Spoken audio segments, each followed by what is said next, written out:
Delta weatherman வானிலை ஊடக நேயர்களுக்கு மாலை வணக்கம். மே 22, 2024 விரிவான வானிலை அனுமானம். இதுவரைக்கும் டெல்டா வெதர்மேன் வானிலை ஊடகத்தை சப்ஸ்கிரைப் செய்து கொள்ளாதவர்கள் சப்ஸ்கிரைப் செய்து கொள்ளவும், அடுத்தடுத்த அறிக்கைகளை தவறாமல் பெறுவதற்கு பெல் ஐக்கனை கிளிக் செய்து கொள்ளவும்.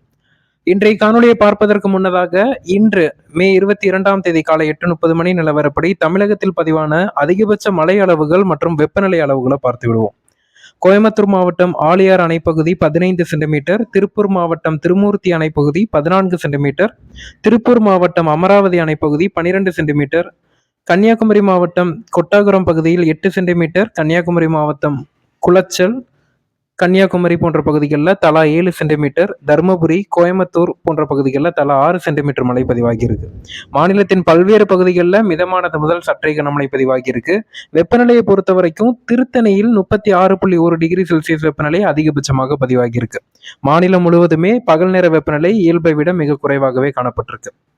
வானிலை அமைப்பை பொறுத்த வரைக்கும் தென்மேற்கு வங்கக்கடல் பகுதியில் நிலவிய அந்த காற்று சுழற்சியின் விளைவாக காற்றழுத்த தாழ்வு பகுதி இன்று காலை தென்மேற்கு வங்கக்கடல் மற்றும் அதனை ஒட்டிய மத்திய மேற்கு வங்கக்கடல், வட தமிழகம் மற்றும் அதனை ஒட்டிய தெற்கு ஆந்திர கடலோர பகுதிகளில் தாழ்வு பகுதியாக உருவாகி இருக்கு.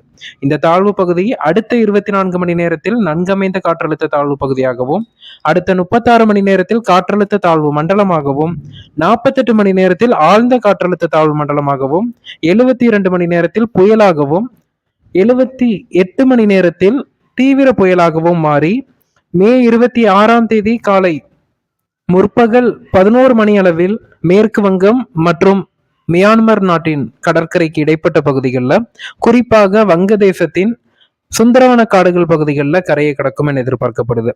இந்த தீவிர புயல் சின்னம் உருவாவதன் காரணமாகவும், இந்த சலனம் தமிழகத்தை விட்டு அகன்று செல்வதன் காரணமாகவும் தமிழகத்தை பொறுத்த வரைக்கும் வரக்கூடிய நாட்கள்ல மேலை காற்று, மேற்கு காற்றின் தீவிரம் அதிகரிக்கும். இதன் காரணமாக இன்றும் நாளையும் மே 22 மற்றும் மே 23 ஆகிய தேதிகளில் தமிழகத்தின் உள் மாவட்டங்களான விருதுநகர், மதுரை, சிவகங்கை, திண்டுக்கல், கரூர், ஈரோடு, நாமக்கல், சேலம், தருமபுரி, கள்ளக்குறிச்சி, திருவண்ணாமலை, விழுப்புரம், திருப்பூர், கிருஷ்ணகிரி, கடலூர், மயிலாடுதுறை, காரைக்கால், நாகப்பட்டினம், திருவாரூர், தஞ்சாவூர், திருச்சி, பெரம்பலூர், அரியலூர், புதுக்கோட்டை, போன்ற மாவட்டத்தின் பல்வேறு இடங்கள்ல இடி மின்னலுடன் கூடிய மழைப்பொழிவை எதிர்பார்க்கலாம். அதே போல மேற்கு தொடர்ச்சி மலை மாவட்டங்களான கன்னியாகுமரி, திருநெல்வேலி, தென்காசி, தேனி, கோயம்புத்தூர், நீலகிரி, திருப்பூர் போன்ற மாவட்டங்கள்ல பரவலாக கனமழையும் ஒரு சில இடங்கள்ல மிக கனமழையும் பதிவாகும். நாளைய தினம் முதல், அதாவது மே 24ஆம் தேதி முதல் தமிழகத்தில் மழையின் அளவு படிப்படியாக குறைய தொடங்கும். மேற்கு தொடர்ச்சி மலை மாவட்டங்களான கோயம்புத்தூர், நீலகிரி, தென்காசி, தேனி, கன்னியாகுமரி போன்ற மாவட்டங்கள்ல மே 26ஆம் தேதி வரைக்குமே கனமழை தொடரும். பகல் நேர வெப்பநிலையை பொறுத்த மட்டில் அடுத்த 2 தினங்களுக்கு பகல் நேர வெப்பநிலை இயல்பை விட குறைவாகவே பதிவாகும். மே 27ஆம் தேதி முதல் பகல் நேர வெப்பநிலை படிப்படியாக மீண்டும் அதிகரிக்க தொடங்கும். புயல் சின்னம் உருவாவதன் காரணமாகவும், இந்த புயல் தீவிர புயலாக மாறி வடமேற்கு வங்கக்கடல் நோக்கி நகர்வதன் காரணமாகவும் தமிழகத்தின் கடலோர பகுதிகளில் இருக்கக்கூடிய மீனவர்கள் கடலுக்கு மீன் பிடிக்க செல்ல வேண்டாம் என கேட்டுக்கொள்ளப்படுகிறது. மே 27ஆம் தேதி வரை மீனவர்கள் கடலுக்கு செல்லாமல் இருப்பது நல்லது.